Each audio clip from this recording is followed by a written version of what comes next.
El expediente clínico y el consentimiento informado. En la sesión del día de hoy abordaremos estos dos temas y daremos algunos elementos que sean de utilidad para los profesionales de la salud en la rama de la enfermería. Para prevenir un conflicto derivado del trabajo que realizan los profesionales de la salud, hemos planteado el uso de una caja de herramientas que contiene básicamente estos 7 puntos. El primero, mantener un ejercicio de profesionalización continua del profesional de la salud que le permite estar actualizado con los conocimientos actuales en la rama de la cual ellos ejercen su actividad, en este caso de la enfermería. El punto número 2 que es importante es conocer cómo se construye, cómo se maneja un expediente clínico, y en esta sesión hablaremos básicamente de lo que es el expediente clínico médico, y dentro de este expediente clínico médico están los registros de enfermería. Los otros 5 puntos, que uno de ellos lo abordamos ahora, es el consentimiento informado. ¿Cuál es la importancia del manejo de este instrumento por los profesionales de la salud de la enfermería? Después, la receta médica, que en el caso de la enfermería hay un acuerdo que se conoce como Acuerdo 12, donde ya las compañeras enfermeras y enfermeros pueden generar una receta médica. La otra es acceder a las guías de práctica clínica y revisar lo que ahí está contemplado para que la enfermera y el enfermero puedan tener una guía de cómo desarrollar algunas actividades específicas. El otro muy importante en el área de enfermería es el proceso de atención a enfermería, incluyendo su NANDA, su NIC y su NOC, que es todo este conjunto de elementos metodológicos y de recomendaciones técnicas que le permiten a la enfermera dar una atención de calidad a sus pacientes. Y finalmente, dentro de esta caja de herramientas es tener una comunicación asertiva y un buen trato con los pacientes que les permita establecer esos lazos de comunicación con el paciente y al final, en alguna medida, prevenir un posible conflicto derivado de la actividad que desarrolla. Entrando en materia, el expediente clínico en realidad es un instrumento que es necesario, es imprescindible en todo el proceso de la atención que se le da a un paciente. No solo es un instrumento para los médicos, es un instrumento también para las enfermeras y para todo el resto de los componentes del grupo multidisciplinario o del equipo multidisciplinario que atiende a ese paciente. Esto es la nutrióloga, el fisioterapia, en su caso el odontólogo, el psicólogo, el laboratorista. Toda la información del paciente está contenida en el expediente clínico. La otra, que este expediente clínico es un medio por el cual se permite enlazar y comunicarse a los diferentes miembros del equipo multidisciplinario que atienden a la persona. El expediente clínico es un documento tangible con el cual se evidencia el cumplimiento que se está haciendo del derecho que tiene la persona a la salud. Allí se refleja este ejercicio de cumplimiento. Y finalmente, el expediente clínico es un documento médico-legal que se utiliza y es base para revisar lo que se realizó, lo que se propuso, las estrategias de tratamiento con una persona cuando se presenta una queja derivada de la actividad que realizan los profesionales de salud con la persona. ¿Cuáles son las ventajas de tener un expediente clínico adecuado? Uno, ¿sí? Primero, pensar que debe estar completo, legible, y de calidad. Pero este expediente va a reflejar este ejercicio de atención que se le proporciona a la persona. 2, nos permite identificar quiénes están interviniendo en la atención que se presta a la persona. El documento nos permite contar con información precisa y actualizada, y para los que hacen investigación es una herramienta documental donde se extraen datos que sirven después para alimentar algunas actividades en el ejercicio de la práctica de enfermería en las unidades, tanto de primer nivel como segundo o tercer nivel. Y como decíamos al principio, el documento, el expediente clínico, es una evidencia del respeto a los derechos que tienen las personas para recibir atención a su salud. En México, el expediente clínico está contemplado dentro de la norma oficial mexicana, que así se llama, NOM 004 SSA 3-2012 del expediente clínico, publicada en el Diario Oficial de la Federación el 15 de octubre de 2012. ¿Qué contiene esta norma que es de interés para los profesionales de la salud? Primero, una definición, ¿no?, para la norma oficial mexicana y para los diferentes integrantes del grupo de trabajo que realizaron y desarrollaron esta norma. ¿Qué es un expediente clínico? Y pues como lo ven ustedes allí en la pantalla, es este conjunto de información única para la atención de una persona. Ahí está contenida toda la información de esa persona que está recibiendo la atención médica, desde los datos escritos, los diferentes documentos gráficos, pasando por los imagenológicos, los ópticos, los laboratoriales, etcétera, y ahí están reflejadas toda esta información en ese expediente clínico. Pongamos en la mesa un elemento que la historia clínica no es el expediente clínico. La historia clínica está contenida dentro del expediente clínico. ¿Sí? Entonces, como este documento, expediente clínico, está contemplado dentro de una norma, en este caso la 004, ¿sí?, es un documento que lo vuelve vinculante.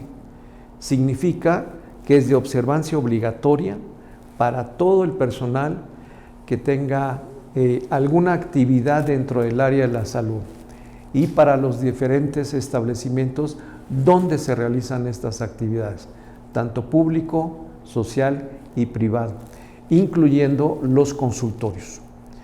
Quiere decir que el personal de salud, llámese médico, enfermera, odontólogo, nutriólogo, laboratorista, trabajo social, todos ellos, ¿sí?, deben de cumplir con lo que está indicado dentro de la norma 004. Este es el índice que tiene la norma oficial mexicana del expediente clínico. Verán ustedes, son 16 puntos, pero yo hago referencia específicamente al punto 7 hasta el punto 11. Entonces, donde viene la parte nuclear de lo que es la construcción de un expediente clínico. Estos son los componentes básicos mínimos del expediente clínico, que como ustedes ven, va desde la ficha de identificación de la persona que está recibiendo la atención, en su caso el estudio socioeconómico, y en el caso de los trabajadores de la salud que están en un consultorio, tanto médico o enfermera o nutrióloga, ¿sí?, el estudio socioeconómico también se realiza, porque seguramente ustedes preguntan el nivel salarial que tiene, el número de personas que tiene allí, el ingreso que tiene en conjunto la familia, y eso les da una idea a ustedes de el escenario económico y social de esta persona. La historia clínica que se construye como nos las enseñaron en nuestra formación académica. En el caso de las enfermeras, ¿sí?, a ellas les enseñaron cómo construir una historia del paciente utilizando su PAE, ¿sí?, que se los enseñan a ustedes por lo menos en 2 semestres de su carrera. Está incluido dentro del expediente clínico las notas médicas, las notas de interconsulta, las indicaciones médicas, las órdenes de diagnóstico, los resultados de laboratorio, de imagen, las diferentes recetas que se le dan a la persona, el cardes de alimentación o las recomendaciones de la nutrióloga. Si requiere cuidados especiales, debe de estar allí un cardex de cuidados especiales y la biblioteca de diferentes imágenes. Además de esto, se pide que esté la carta de consentimiento informado, que eso lo vemos en un momento, pero es la parte que le permite también al profesional de la salud, a la enfermera, tener un punto de acercamiento con la persona que está recibiendo la atención. Evidentemente, en el caso de las enfermeras, es la hoja de enfermería o el registro de actividades de enfermería, y además, como ustedes lo ven en la diapositiva, diferentes documentos que están relacionados con la atención del paciente, que puede ser desde las hojas de registro de transfusión de unidades de sangre o de sus componentes, hasta las notas de defunción o de muerte fetal o las hojas de notificación al Ministerio Público, si es un caso médico legal. En la norma oficial mexicana ustedes verán que cuando se habla en el componente notas médicas, vienen estos acrónimos de NU, NE, NT, que significan básicamente, son abreviaturas de los diferentes tipos de notas que deben integrarse dentro del expediente, que van desde las notas de urgencia hasta las notas quirúrgicas, preoperatoria, posoperatoria, preanestésica, anestésica, posanestésica, ¿sí?, que deben de estar contempladas dentro del expediente clínico. El expediente clínico se conserva durante 5 años, a partir de la última atención que se le proporcionó a la persona. Y lo conservan básicamente, en el caso de instituciones privadas o públicas, la institución, ¿sí? La institución lo conserva en sus archivos durante 5 años y después lo pueden desechar. Y en el caso de los médicos o de las enfermeras que hacen trabajo privado, ¿sí?, pues lo tienen que conservar en sus consultorios o en los sitios donde ellos prestan la atención, ¿no?, específicamente en los consultorios médicos. El médico privado tiene que conservar el expediente clínico de cada paciente que ve. O sea, cada paciente que llega a su consultorio necesita tener un expediente clínico, ¿sí? Aunque solamente vaya una vez, hay que hacerle su expediente clínico, ¿sí? Algunas cosas mínimas que se les pide en las notas médicas o en las diferentes notas que se integran dentro del expediente clínico.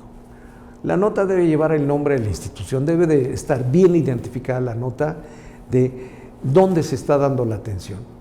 Identificar también al paciente en cada hoja, en cada nota que se esté realizando, la fecha y la hora de cada nota, ¿sí?, nombre completo y firma del médico, específicamente del médico tratante, ¿sí? Si hay alguna nota que tenga que hacer el personal de enfermería, porque haya visto alguna cosa de la persona que se está atendiendo, ella tiene que hacer la observación en la hoja de enfermería, ¿sí?, y siguiendo estos mismos lineamientos. No debe llevar tachaduras o enmendaduras, debe tener letra legible y un lenguaje médico-técnico sin abreviaturas, ¿sí? Antes de pasar a ver en dónde se incorpora el trabajo de la enfermería dentro de la norma oficial mexicana 004 del expediente clínico, déjenme comentarles lo siguiente. El trabajo de enfermería en nuestro país, por lo menos, tiene un ejercicio de regulación por los siguientes instrumentos.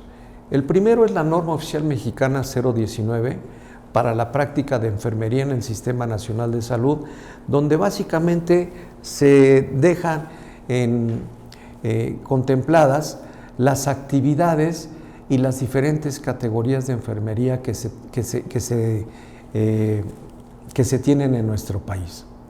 Luego viene la norma oficial mexicana 004 del expediente clínico, que es motivo de esta plática, y en donde básicamente se encuentra normada el trabajo que debe de hacer el personal de enfermería con la hoja de enfermería o el registro de enfermería. El otro elemento es el acuerdo por el cual los licenciados en enfermería y los pasantes en servicio social de enfermería pueden realizar prescripción de medicamentos. Allí están establecidas las condiciones bajo las cuales se puede realizar esta actividad. El otro, y que es bastante importante para el trabajo que realiza el personal de enfermería, es el acuerdo por el que se declara la obligatoriedad de la implementación para todos los integrantes del Sistema Nacional de Salud de las acciones esenciales para la seguridad del paciente, que se publicó en el Diario Oficial el 8 de septiembre de 2017, y ahí se plantean cuáles son las actividades en términos de seguridad del paciente que debe realizar el personal de salud y donde juega un papel muy importante la enfermera y el enfermero. Y el otro son las intervenciones en enfermería o que conocemos como guías de práctica clínica dirigidas al personal de enfermería, en donde está la compilación de las diferentes actividades y procesos que debe de desarrollar el personal de enfermería para algunos procesos específicos de atención.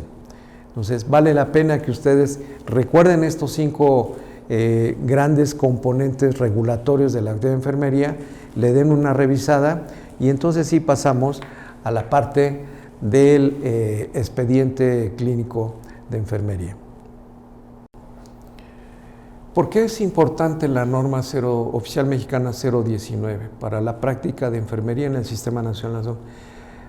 El núcleo central de esta norma es, allí se le dice al personal de enfermería un elemento muy importante, que tiene que conocer y aplicar cuando le corresponda las normas oficiales mexicanas, ¿sí?, que se encuentran listadas dentro de esta norma y que tendrían que estar revisando de acuerdo al ámbito de su competencia, ¿no?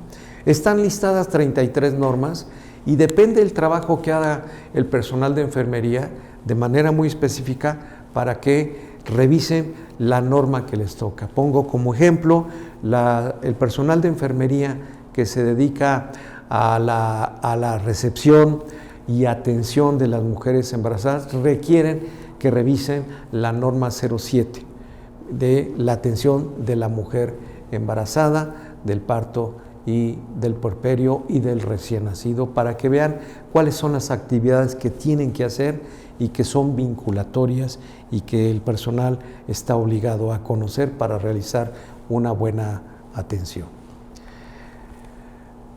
Y pasamos ahora sí en la norma oficial mexicana 004 del expediente clínico, en el punto número 9, ¿sí?, donde se plantea cuáles son los reportes del personal profesional y técnico, se habla en el numeral 9.1 de la hoja de enfermería. La hoja de enfermería es el elemento central del trabajo del personal de enfermería dentro del expediente clínico, ¿sí?, y plantea básicamente lo siguiente: 1, se tiene que elaborar por turno, ¿sí?, de acuerdo a lo que se establezca en la institución donde esté trabajando el personal de enfermería, y 2, deberá contener por lo menos estos 5 elementos: el hábitus exterior, la gráfica de signos vitales, cómo se administran los medicamentos y con toda su identificación de fecha, hora, cantidad y vía prescrita, si hay algún procedimiento que se haya realizado con el paciente y alguna observación. En algunas unidades se está incorporando también el PAE, el NANDA, el NIC y el NOC para que la enfermera, desde el ámbito de la formación técnica que recibió de estos componentes, haga su diagnóstico, haga su evaluación y su estrategia de seguimiento para con este paciente, de acuerdo al diagnóstico también que haya dado el personal médico a cargo del paciente. Por eso es importante la EJUA de enfermería. Es un instrumento básico en la atención de la persona que está recibiendo los cuidados dentro de las unidades. Por eso también es importante que el personal de enfermería llene de manera adecuada esta hoja de enfermería. Por lo menos se pide que tenga estos elementos básicos en el llenado de la hoja de enfermería. Uno, la hoja de enfermería puede ser físico o electrónico. En nuestro país todavía se sigue usando la hoja de enfermería en papel, pero ya hay otras unidades y en otros países también que se utilizan registros clínicos de enfermería u hojas de enfermería electrónicas, ¿no? Donde ya hay una comunicación con el equipo multidisciplinario a través de diferentes tipos de equipos electrónicos que facilitan el trabajo del personal de salud. La otra, usar, además del lenguaje técnico, abreviaturas estandarizadas. No inventemos abreviaturas, coloquemos las que sabemos. Por ejemplo, VO para vía oral. Usar siempre bolígrafo, no lápiz. Como comentaba, el lenguaje técnico médico, no rayonear, no tachar, no tener enmendaduras dentro de la hoja del registro. Si tenemos que hacer una corrección, borrarla, pero colocar la nueva indicación y además colocar el nombre, la hora, la fecha del personal que hace la corrección y la firma de la persona. Utilizar letra de molde y letra legible, básicamente. Pasemos ahora al consentimiento informado. El consentimiento informado tiene estos 4 grandes elementos que sostienen a este instrumento. Uno, es un derecho de los pacientes, que se le informe de lo que el personal de salud está viendo en él, le está diagnosticando y las estrategias de tratamiento y seguimiento que van a hacer con él. Le tenemos que explicar al paciente bien lo que estamos encontrando y hacia dónde vamos a llevarlo en la atención.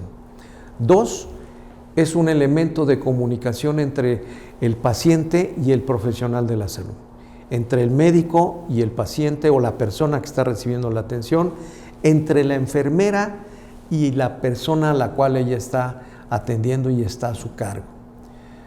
3, es obligatorio de los profesionales de la salud dar el consentimiento informado, solicitar el consentimiento informado, ponerlo por escrito y estar solicitando el consentimiento cada vez que uno cambie alguna maniobra, alguna técnica o alguna indicación para con el paciente, como lo veremos más adelante. Y 4, está normado, como está dentro de la norma 004, que se tiene que pedir el consentimiento informado a la persona que se le está atendiendo, por lo tanto, está siendo vinculatorio y obligatorio para todos los profesionales de la salud cuando estén proporcionando la atención a una persona. El consentimiento informado tiene una base ética para el desarrollo de esta actividad, de pedir el consentimiento de lo que vamos a hacerle a la persona que le estamos dando la atención. Hay una tesis publicada por el Poder Judicial de la Federación en el año 2012 que se llama Consentimiento Informado, Derecho Fundamental de los Pacientes. En la diapositiva hay 6 puntos. Quiero que ustedes vean el punto número 1, donde dice que el consentimiento informado es un derecho fundamental de los pacientes. El otro es el punto número 6, donde aun cuando tengamos consentimiento informado, si hay alguna situación de negligencia o de impericia por parte del profesional de la salud en la atención que le estamos proporcionando a la persona, eso no, el consentimiento informado no lo va a excluir de la responsabilidad del profesional de la salud en el haber realizado algún acto, alguna técnica que haya generado impericia o que se haya generado por impericia o que haya dado visos de negligencia, ¿sí? Por eso es importante esta tesis y que ustedes deben tener presente siempre el tema del consentimiento informado. El consentimiento informado no es un tema que se haya visto recientemente a partir de la publicación de la norma del expediente clínico, ni en su segunda versión previa o la primera versión de la norma del expediente clínico. El consentimiento informado tiene, por lo menos le presento dos grandes antecedentes, ¿sí? Uno es el Código de Nuremberg, publicado en el 47, y el otro es la Declaración de Helsinki en el 64, donde los dos al final plantean que el requerimiento del consentimiento informado es un principio ético. ¿De dónde salen estos elementos? Primero, de los experimentos que se realizaban durante la Segunda Guerra Mundial con los prisioneros que estaban en los campos de concentración y donde se hacían diferentes experimentos con los prisioneros, desde darles a beber agua de mar para ver cuál era, primero, las reacciones que tenían, ¿sí?, al tomar el agua de mar y los diferentes efectos colaterales, o meterlos en agua helada y ver en qué momento, cuál era el tiempo que transcurría hasta que moría el prisionero, ¿no? Se estima que más o menos, como ven en la diapositiva, un poco más de 15,000 víctimas se tienen de estos experimentos, y ustedes en esta gráfica verán durante los años de la preguerra y durante la guerra, ¿sí?, el número de experimentos que se hicieron por año. Evidentemente en el acme de la guerra, entre el 42 y el 44, es cuando se hace un mayor número de experimentos, que además lo reportaron los médicos que hacían estos experimentos en los campos de concentración. Y vean ustedes el número de víctimas por años que se tenían. Evidentemente corresponden las dos gráficas entre el número de experimentos con el número de víctimas, ¿no? ¿Sí? El otro elemento que quiero mostrarles a ustedes como antecedentes, que cambió completamente la visión de la atención que se le da a las personas y de lo que le tenemos que decir a los sujetos que participan en los proyectos de investigación. Es este estudio de Tuskegee. El estudio de Tuskegee es un estudio que se realizó en los Estados Unidos entre el año 1932 y 1972. Es una cohorte prospectiva, ¿sí?, avalada y financiada por los servicios de salud de los Estados Unidos de Norteamérica, y en donde se buscaba conocer cuál era el curso natural de la sífilis, ¿no?, con la construcción de la historia natural de la enfermedad de la sífilis, ¿no? Para la construcción de esta cohorte, ¿sí?, reclutaron 600 sujetos afroamericanos de un nivel socioeconómico bajo, analfabetas la mayoría de ellos, y a los cuales se invitaron, ¿sí?, diciéndoles que si participaban en el estudio los exentaban de que los reclutaran en los diferentes conflictos bélicos, especialmente en la Segunda Guerra Mundial, y la otra, que les iban a dar servicio médico gratuito. Es claro que en esos años, en el 32, tener servicio médico gratuito era evidentemente casi un obsequio que se le estaban dando a estas personas, ¿no? Y entonces la corte se construyó con estos 600 sujetos, de los cuales 399 tenían diagnóstico de sífilis y 201 no tenían sífilis. Y lo siguieron por 40 años, hasta el 72. ¿Qué es lo que pasa con este estudio de Tuskegee? Que a los sujetos que reclutaron no les dieron información sobre su estado de salud. No, a los sujetos no le dijeron: usted está en el brazo de los enfermos que tienen sífilis y usted está en el brazo de las personas que no tienen sífilis. No se los dijeron. Los reclutaron y les estuvieron haciendo, con base a citas, sus estudios. Les tomaban sus muestras, los interrogaban y les hacían sus estudios durante todo este tiempo. Nunca les pidieron el consentimiento informado. ¿Por qué? Porque nunca les explicaron lo que iban a hacer. Nada más les dijeron que les iban a dar el servicio médico, ¿no? Déjenme decirles que entre los años 1943 y 1945 se colocó ya en el mercado y a disposición del público la penicilina. Y recuerden ustedes que la penicilina era el medicamento de elección en esos momentos para tratamiento de sujetos con sífilis. Bueno, ¿qué es lo que pasa con esta cohorte Tuskegee? Que aunque estaba disponible el medicamento, no les dieron a los sujetos que estaban en la cohorte de sujetos con sífilis, no les aplicaron el tratamiento como debería de hacer o como hacemos ahora con los estudios, cuando hacemos este tipo de estudios. Nunca les ofrecieron el beneficio del medicamento, ¿no? Entonces los mantuvieron con engaños en el proceso de la cohorte y por supuesto fueron puros sujetos afroamericanos, entonces podemos considerar que era un estudio racista. Y evidentemente no hubo ningún resultado que fuera benéfico para los sujetos que estaban en la cohorte. Al contrario, sí hubo un daño directo que ustedes verán en la diapositiva, ¿sí? Hubo 28 sujetos que fallecieron por sífilis, 100 de los sujetos fallecieron por complicaciones relacionadas con sífilis, se infectaron 40 esposas de estos sujetos y nacieron ese número de niños, 19, con sífilis congénita. Sí. Este estudio no se conocía, ¿no? En 1972, ¿sí? La periodista de este periódico de New York Times, ¿sí? Como ven ustedes en la diapositiva, publicó un reportaje que le tituló Las víctimas de la sífilis durante 40 años en los Estados Unidos de Norteamérica. Cuando sale la publicación periodística, evidentemente se genera un escándalo entre los académicos, entre los médicos, entre las autoridades de salud. Es de tal magnitud de ese escándalo que en ese mismo año en que se publica este artículo periodístico, ¿sí?, el secretario de Salud de los Estados Unidos cancela y clausura el estudio. ¿Sí?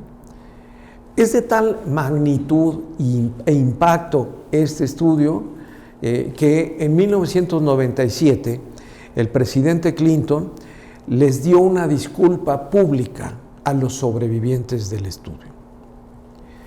¿Cuál es el resultado tanto de lo que les presenté de los experimentos que hacían en los campos de concentración, pero en especial del estudio de Tuskegee? Que se formó una comisión que su objetivo era ver cómo protegemos a los sujetos humanos que están en un estudio, en un proyecto de investigación, pero además en los sujetos que les estamos proporcionando atención. Entonces se genera el famoso reporte Belmont, donde se establecen los principios y las guías técnicas y éticas para la protección de los sujetos humanos de investigación. Eso fue en el año 1979. Y ahí se plantearon 3 principios éticos básicos: el respeto por las personas, la beneficencia en el actuar de los profesionales de la salud y de los que realizan investigación con los sujetos, y que el pedirle que participen en los estudios es un elemento de justicia para las personas que participan o las que le están dando. En este sentido, el consentimiento informado retoma estos principios éticos y plantea que en el core o en el cuerpo del consentimiento informado podemos visualizar estos 4 elementos. 1, la autonomía del paciente, el derecho a decidir que tiene el sujeto que le estamos proporcionando la atención para recibir la atención o no estar de acuerdo con lo que se le está planteando como la atención que le estamos dando. Ese es el derecho que tiene el paciente. 2, que lo que haga el personal y el profesional de la salud con la persona que le estamos dando la atención no debe de generarle ningún daño. Eso está en el principio de la no maleficencia. Y por el contrario, sí hay que seguir el principio de la beneficencia, que significa que todo lo que haga el profesional de la salud debe de generarle un beneficio a los pacientes. Y finalmente plantear que el consentimiento informado es un elemento de justicia, de respeto a los derechos que tienen las personas que están solicitando la atención porque tienen algún problema de salud. En la norma oficial mexicana NOM 004 del expediente clínico se establecen qué debe de contener la carta de consentimiento informado, ¿no? Y ustedes verán por lo menos están estos 11 puntos. El nombre de la institución, la razón social del establecimiento, el título del documento, ¿sí? Y lo más importante, y bueno, lo que estaban ustedes viendo allí, pero lo más importante, los riesgos y beneficios que se esperan del acto médico autorizado, ¿no? Este es el documento escrito que se solicita y que está dentro de la norma oficial mexicana y que hace vinculatoria la actividad del profesional de la salud para proporcionarle a la persona que se le está proporcionando la atención, y perdónenme la redundancia, ¿sí?, el explicarle y darle toda la información del acto médico que le estamos dando, de los beneficios y de los riesgos o de los daños colaterales. La misma norma en el numeral 10.1.2 plantea cuáles son los eventos mínimos que requieren consentimiento informado. Y ustedes verán que son 9, que van desde el consentimiento para que se ingrese al hospital hasta cualquier procedimiento que entrañe mutilación. Y entonces dice, pues es que son poquitos, ¿no? Poquitos eventos en los cuales se pide consentimiento informado, pero en el numeral 10.1.3 se establece que deberá pedirse cartas de consentimiento informado adicionales, ¿sí?, a lo que está en el numeral anterior, cuando se estime pertinente, sin que sea obligatorio el empleo de formatos impresos, ¿no? Entonces, hay unidades de atención de segundo o de tercer nivel que tienen formatos impresos para múltiples actividades, ¿no? Hay alguna unidad que tiene cerca de 92 formatos para 92 diferentes eventos y le suma otros más para eventos específicos o especiales. Entonces, todo depende de la institución donde esté uno. Y fíjense ustedes bien que dice el numeral que no sea obligatorio el empleo de formatos impresos. Quiere decir que se puede pedir el consentimiento, además del formato impreso que ya solicitamos cuando iniciamos y establecimos nuestro expediente clínico, se puede pedir un consentimiento informado de tipo verbal cuando hay alguna nueva actividad que está incorporando. En el caso del personal de enfermería, es frecuente estar solicitando el consentimiento informado verbal. Pongo un ejemplo.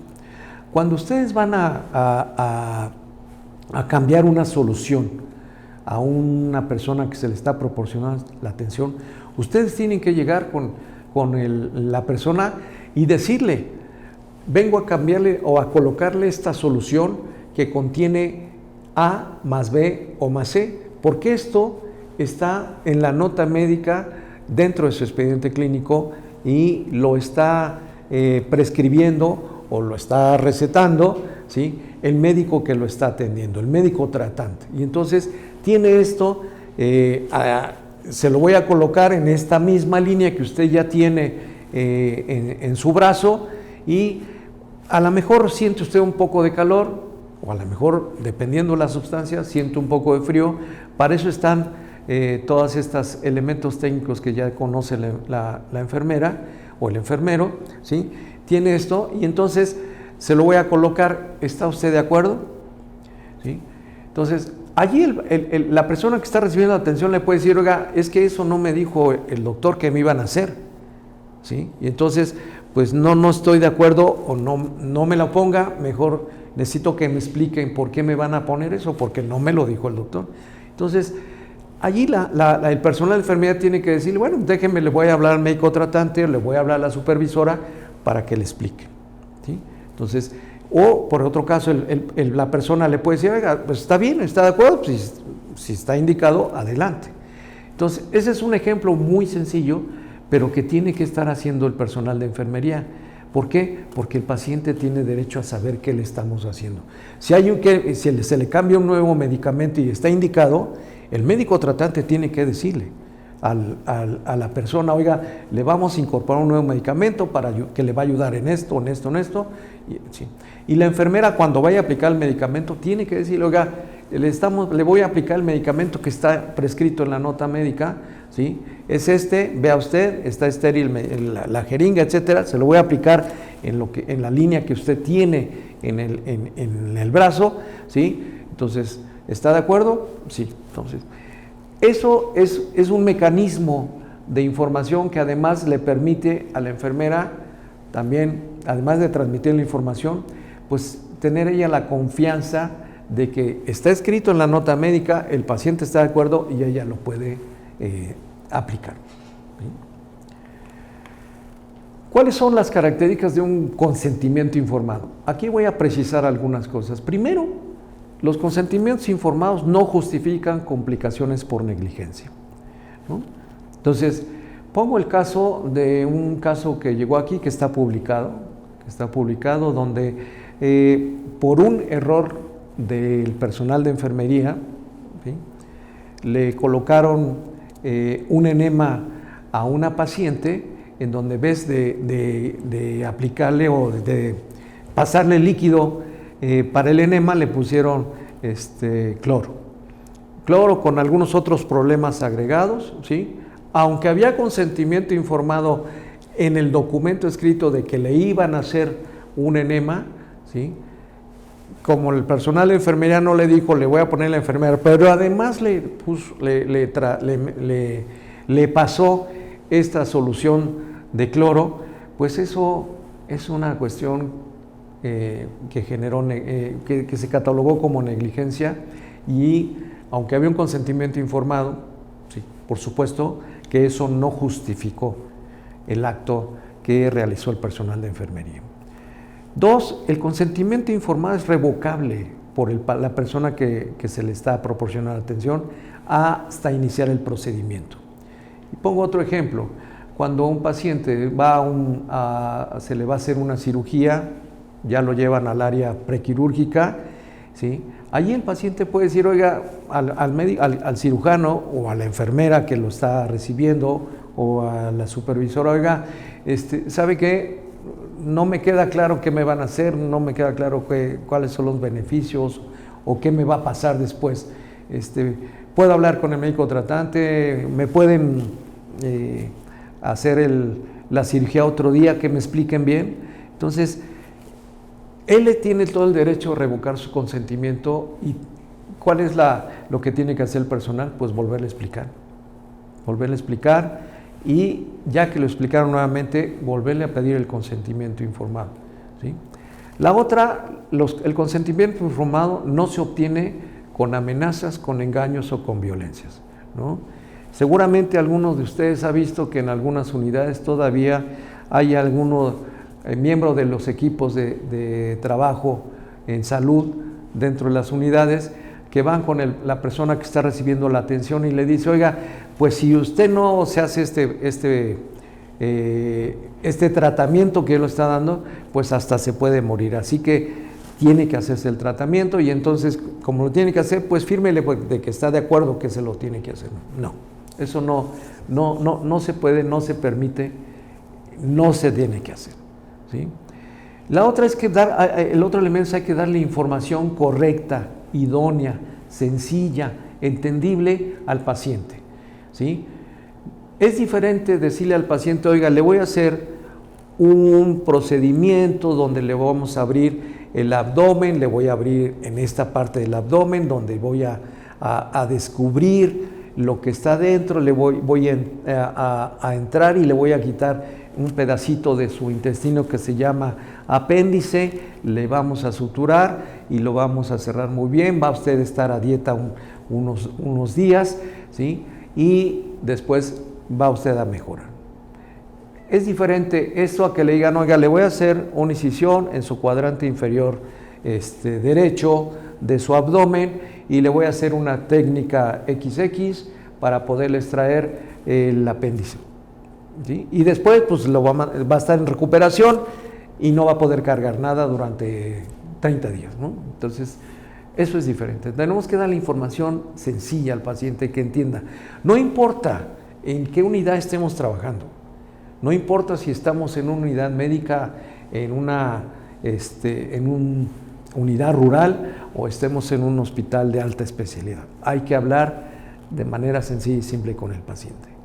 La otra, un consentimiento informado no obliga a que el personal de salud realice actos que se consideren riesgos injustificados, ¿no? Que de repente quieran decir, bueno, pues ahora mejor en vez de esta técnica de amarre del intestino, ahora yo me voy a inventar esta aquí, porque ya la he estado haciendo, ¿no? No se vale, ¿no? Se tiene que mantener lo que está escrito en la Lex Artis médica ad hoc. En este caso, las enfermeras tienen que seguir lo que está escrito en la Lex Artis ad hoc de enfermería, que básicamente está establecido en el PAE, en el NANDA, en el NIC, en el NOC y en las guías de práctica clínica, o que se llaman intervenciones en enfermería. Y la otra, el consentimiento informado, evidentemente dentro del concepto de la ética, de lo que hemos estado platicando, es un ejercicio que el personal o la persona que recibe la atención es libre, la misma persona es personal, es expreso y es específico para lo que le van a realizar. Hay algunas ocasiones en que es difícil obtener el consentimiento informado por parte de la persona que se está atendiendo, ¿no? A veces hay razones del personal de salud, ¿no? Básicamente el consentimiento informado, todavía hay algunos profesionales de la salud que lo ven como una cosa administrativa, ¿no? Una cosa donde, pues es administrativa, ve y mandan allí al pasante, al interno, ¿no? Al pasante de medicina o a la pasante de enfermería, y pues ve y dile que le vamos a hacer esto y hay que te firme la carta de consentimiento. No. Hay que ir a explicar. El médico tratante o la enfermera que está a cargo del paciente tiene que explicarle cada una de las cosas que se van a hacer, ¿no? Y la otra que está ahí en la diapositiva es el paternalismo autoritario, que todavía está vigente en algunas unidades y que a veces raya en algún tipo de violencia que se ejerce contra las personas que están recibiendo atención. Paternalismo autoritario es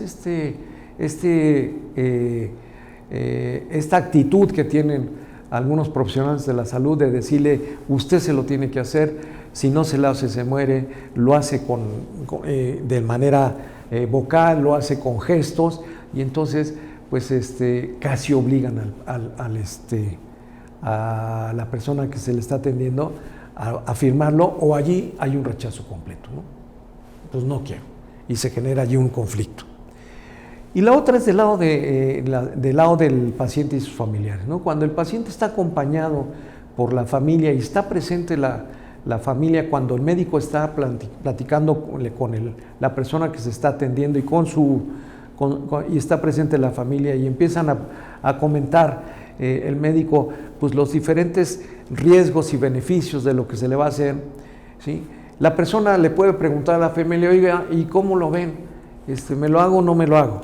Y entonces, si la familia empieza a discutir, oye, pues no, porque yo me acuerdo que la señora que vive al lado, pues le hicieron lo mismo y salió muy mal, mejor no, espérate, ¿por qué no consultamos a otro doctor? Entonces, ese tipo de conflictos, ¿sí?, entre la familia puede hacer que al final la persona diga, oiga, pues sí, no, mejor ahorita no, déjeme platicar bien con la familia, y entonces no recibe el consentimiento informado, ¿no?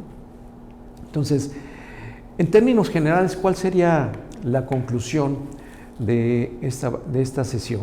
Primero, la norma oficial mexicana 04 del expediente clínico, ¿sí?, es obligatoria, es vinculatoria y establece claramente qué es lo que debe contener el expediente clínico y que debemos tener eso siempre presente, ¿sí?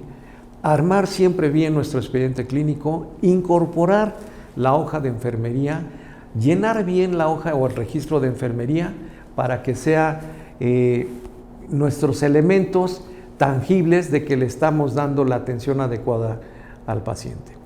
Y dos, el consentimiento informado es un instrumento, no solamente escrito, no solamente impreso, sino es un elemento que nos permite comunicar al paciente, ¿sí?, ganarnos la confianza del paciente y que el paciente decida de manera libre, de manera informada, ¿sí?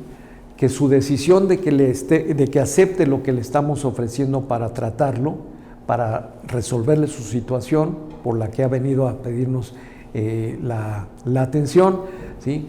Él está tomando una decisión correcta, adecuada, informada, ¿sí? Y en libertad. Entonces, el personal de enfermería participa en estos dos grandes componentes. Los invito a que revisen la norma oficial mexicana 004, donde verán ustedes con mayor precisión otros elementos que son de interés y que les serán de utilidad para ustedes en el desarrollo de su actividad como personal de enfermería. Y no olviden que la Lex Artis ad hoc de enfermería también es su piso técnico con el cual ustedes van a poder desarrollar la mejor actividad en la actividad que ustedes desarrollan en las diferentes unidades en las que participan. Les agradezco mucho, a sus órdenes.